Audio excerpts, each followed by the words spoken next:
What is going on, beautiful people? Welcome to another episode of the Narcissist Code. I am your favorite self-aware narcissist, Mr. Lee Hammock, better known as Mental Illness across all social media platforms. If this is your first time seeing my face or hearing my voice, I'm a diagnosed narcissist and I use my platform to raise awareness for narcissistic personality disorder, get more people into therapy, like myself, 4.5 years strong, October 2017. And also, in the process of doing all of that, help validate the victims and survivors of said disorder. Today's episode is going to be about the good times and the bad times with a narcissist. So I'm currently reading Dr. Ramani's book, Should You Stay or Should You Go? And she said a phrase in there that resonated with me. She said a lot of good stuff. But she said, the good times keep you there, the bad times make you question yourself. So that is so unbelievably true when you're in a toxic relationship with a narcissist or a toxic person in general. Because the good times are so like, this is like, the love bombing phase is intense. That's one of the main sayings I get when I'm talking to survivors and other narcissistic people and toxic people and whatnot. The love bombing phase is like none other. It's so intense. Like, I've never felt that way about somebody. I've never had somebody treat me that way. I've never had that connection mentally, physically, emotionally, spiritually, whatnot, with a person. It was so fast. It was so intense. Like, got hooked really, really quickly. But so the good times, like, I felt like I was on top of the world. But then the bad times come. And you feel like you're on the bottom of the world. And you start to blame yourself. You make you question yourself. Why, especially if you get discarded. You start asking yourself questions like, why did I get discarded? Like, how did I lose this person? What did I do wrong? Was I too heavy? Was I not attractive enough? Was I not fit enough? Did I not make enough money? Did I not reciprocate enough? Like, did I not give them enough of what they were looking for? What is wrong with me? But then, here comes some more good times, more entrancement, more love bombing. Here comes some bad times. You see where I'm going here? Up, down, high, low. That's the type of stuff that gets you addicted to narcissistic relationships. That's the type of stuff that gets you bonded to narcissistic, toxic people right there. Exactly that right there. The highs and lows, the good times, the bad times, whatever you want to call them. That's what keeps you there. It just does.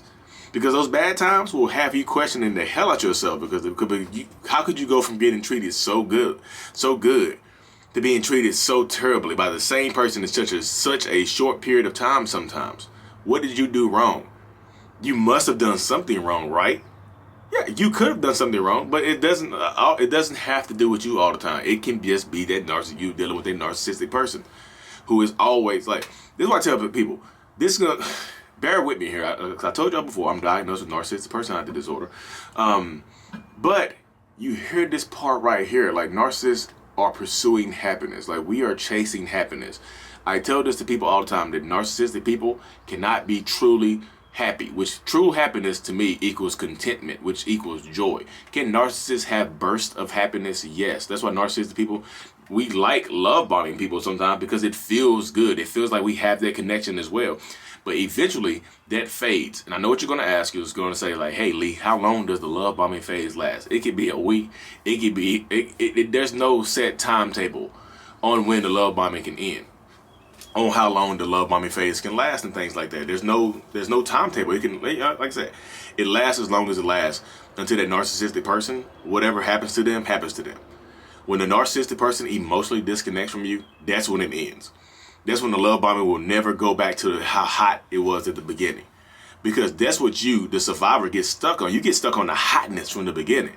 You just do. You get it's like, ow, it's that hot. You're like, no, let me touch it. It's like a hot ass stove. You see how red it is. You feel the heat when you're putting your hand close to it, but then you touch it anyway. Like, and then you do it again. I'm sorry, y'all. No, it's not funny. I'm just like, my analogies sometimes are so stupid and just, they crack me up sometimes because I don't know what I'm going to say. But my mind, when I close my eyes and the imagery in my head comes out, I speak on the imagery in my head and I just describe it really well. That's like that's the gift of mine. But yeah, it's so hot and cold. Like, it's like touching that hot stuff. You know you shouldn't have done it, but sometimes it can be exhilarating. It wakes you up, you know. You never felt this before. Like, you can feel pain. You can feel love. You can feel all these feelings. So that keeps you there. You want to get back to that hot. You want to get back to that hotness. You want to get back to the beginning of the relationship. Because the good times were really, really good. But the bad times can be catastrophic. And once you start experiencing those catastrophic bad times, you want to get back to the good times because that's what you're holding on for, right? Because like Matt Pfeiffer coaching said, manipulation doesn't work without a handful of good times. There has to be some good times for you to hold on to, because if it was always bad, it'd be easy for you to leave. If you walked into a first date and if you walked into a first date with somebody and they punched you in your mouth, you wouldn't. If you continue to date that person, people would say, "Hey, you get what you deserve." Hey, they literally two-pieced you when you walked into the restaurant. So I don't know what to tell you. Like you ate a steak, like you ate dinner with a cold steak on your eye. Like I don't know what to tell you. You should. There was a red flag right there. You know, but they don't start off that way, y'all. Most times, sometimes you don't get love bombed. But most times they don't start off that way. They show you narcissistic people show you who we can be, not who we are. They show you who they can be, not who they really are. That's what the love bombing comes from. Like the one question I say the narcissist is trying to answer when they first getting to know you is, tell me who I need to be to get you to love me. Who do I need to be to get you to love me? And a lot of times you, as a survivor, victim or whatnot, whatever stage you're in now, you weren't in that stage at first, a lot of times you give them the blueprint to become whoever they need to be. You just do. This is not a bad thing. This is sometimes you overshare them. Sometimes people overshare because you want that person to be interested in you. Because so many people get confused on how people fall for narcissists. Like, how do y'all fall for narcissists? This is not me trying to toot my own horn, y'all. But yeah, I'm a narcissist. But narcissistic people, y'all, we're funny, we're charming, we're charismatic people. We're fun people to be around under the right circumstance. But you know, it's easy to fall for that. A lot of narcissistic people seem to be successful people. Not all of them. I'm not gonna say a lot. Some narcissistic people are extremely successful people. They're well-known artists, actors, models, musicians, things like that. You know, painters. You know, you just never know. But like narcissistic people are sometimes in high positions of power, and that power attracts people. That charisma attracts people. That fame attracts people. You know. So don't be surprised that somebody ends up with a narcissist. Don't be surprised that you ended up with a narcissist. Like, it's not shocking. Sometimes it is, because sometimes you end up with a narcissist under bad circumstances because you are cheating with this narcissist, or that narcissist is cheating on their partner with you. That's how your relationship starts under bad circumstances. Then you kind of get what you deserve because you knew what you were doing. Most times. Sometimes if you know that you're cheating, like, we're both cheating on our partners and we ended up together. Now they're treating me terribly. They're a narcissist. Like, oh, okay. Okay, that's how my mind be working. Yikes. Okay, you know, but I still help those people. I still talk to those people. It's kind of like you met under these terrible circumstances. This kind of is karmic right here, you know. But that's how it goes sometimes, y'all. I'm not saying anybody deserves abuse. I know you're like, Louis, you just said people deserve to be abused. I did not say that. I'm just saying sometimes in situations where y'all meet, but if both of y'all are doing bad deeds, like you're cheating on your husband or you're cheating on your wife, and you are cheating with a narcissist and you end up with that person, I don't know what to tell you. If you believe in God, God just frowns upon that. So I don't know. You know? So if you're dealing with narcissists and toxic people and whatnot, you have to get to the point where you understand that this is who they are. You know, they show you who they can be, not who they are. When they show you who they are, believe them. When people show you who they are, believe them the first time. When you're out on a third date and they yelling and screaming at you and dismissing you and making you feel terrible, that's who they are.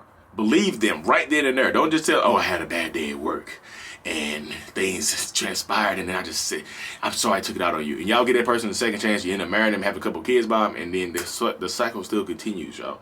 They're showing you who they are. Believe them. And here's the caveat right here. A lot of times people stay in these narcissistic relationships or go back to them because of those good times in the beginning. Because of the love bombing phase was so intense, so many people hold on to that even after the relationship ends. You could have moved on with someone else. And guess what? Guess what you're going to say about this new person who might not be a narcissist, but they're boring. You're going to say that, oh, I met somebody new. Great person. They're just boring. They're not my ex. Your ex was toxic. I know, but it was fun at the beginning. This person is boring. Let me tell you why it was boring in the beginning of a non-narcissistic relationship, because it takes time to get to know people. It takes time for people to open up and become who they actually are.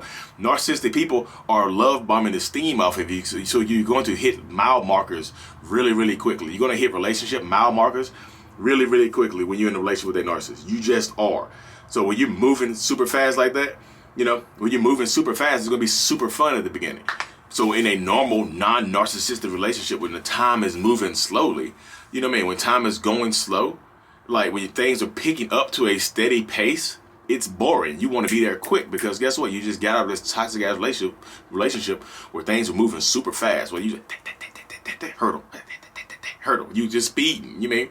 You're setting world records of getting married and having kids and stuff like that. This new relationship, you're taking your time to get there. It takes time to pick up speed. Narcissist, the relationship starts off in a full sprint. A real relationship, a non-narcissistic, non-toxic relationship is a marathon, not a sprint.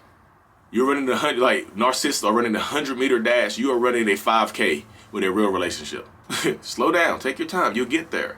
You know, you'll get there. We've been engaged for a whole year, but I was my ex. We were engaged within 3 weeks. They were telling me they loved me and they were clapping my cheeks to the high heavens and they clapping my cheeks to the highest of heavens, and I didn't know how to act. The good times keep you there, keep you happy, keep you full. The bad times make you question yourself. That was, shout out to Dr. Ramani for saying that. It resonated with me this morning. I was like, oh, I'm gonna do a video on that one. Because again, shout out Matt Fife for coaching as well. The good times, manipulation doesn't work without a handful of good times. The good times keep you bonded, they keep you there. Don't be surprised that you in a toxic relationship, y'all. So many people are beating themselves up for being in a toxic relationship. Like, what did I do? How did I? Well, y'all fell for the charisma. Now that you know, so I wasted so much time. I wasted the whole year of my life in this toxic relationship. To me, it's not a waste of time if you didn't have everything presented in front of you. You didn't have a title to what was going on. You know, you didn't have a title to what was going on in your relationship. You do now. You have the word narcissist. You have toxic. You have it. Everything is in front of you. You see it for what it is. The fog has lifted. Because when you get out of a relationship, it's easier to see what was going on in it. Because you can't see the full picture when you're standing within the frame. Everybody else can see it. You can't see the forest beyond the trees, you know. You got to get in there. You got to sit in there and chill, you know. So I feel like where you are right now in life, understand if you're in a boring relationship or the next relationship feels boring, take your time. You ought to know how to avoid toxic narcissistic people, but this relationship is moving too slow. It's boring. Take your time. Look, who said this? Anthony Highland, I Speak 1906, said this in one of his most recent videos. He said, peace looks boring to people who don't know to people who haven't experienced it. He said, peace looks boring to those who haven't yet experienced it. So peace is going to look boring. But it's not boring, it's peace. Understand that you've been in a toxic, tumultuous relationship for an extended period of time and there has been no peace for you. Peace looks boring to those who are not used to it. You have peace. It's not boring, it's peace. You know, it could be boring too, but sometimes peace is boring. You chilling on the beach, you know, getting your cheeks clapped. That's not boring, y'all. You know what I mean? Anyways, y'all, let me cut this thing short. I got a couple more videos to do for, actually I have an interview today, y'all, with Upworthy. So I had to change my shirt, wipe my face off, and, you know, get ready for Upworthy. Shout out to Upworthy. But I truly appreciate every single one of y'all. Look, y'all, I'm so thankful for y'all. It's unbelievable. Like, as much as y'all learn from me, I learn even more from you. I promise you, I'm super thankful for y'all. My podcast people, hit that 5 stars for me. Thank you, thank you, thank you. Like and subscribe for more. Mental Healness is out. Peace.